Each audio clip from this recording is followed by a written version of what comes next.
안녕하세요, 에리스 키친 친구분들. Today I'm going to show you how to make the Korean snack bar 분식집 style 떡볶이. First, let's prepare the ingredients. So I have some rice cakes here. If you want a chewy texture, you can use them just as they are. But if you want them soft and tender, soak them in cold water for about 10 minutes before you start. Next, cut the fish cakes into 4 squares. Then slice them diagonally into triangles. Also, slice the green onions into 1-inch pieces. And make sure to have some boiled eggs ready on the side.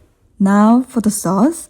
In a wide pan, combine the water, the hot pepper powder, the hot pepper paste, the soy sauce, the corn syrup, the sugar, and the secret ingredients, the Beef Dashida.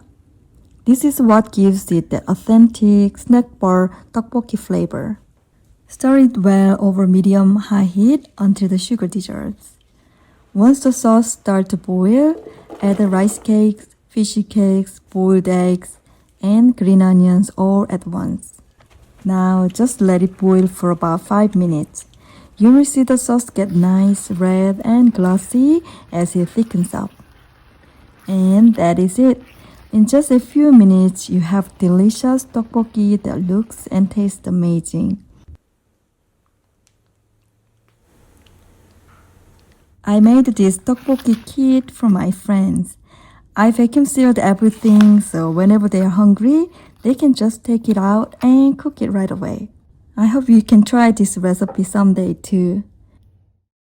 If you are planning a garden this spring, why not try planting some Korean vegetable seed? So please check out all 26 different kinds at my Korean Essence Etsy shop. Thank you for watching. See you next time. Bye!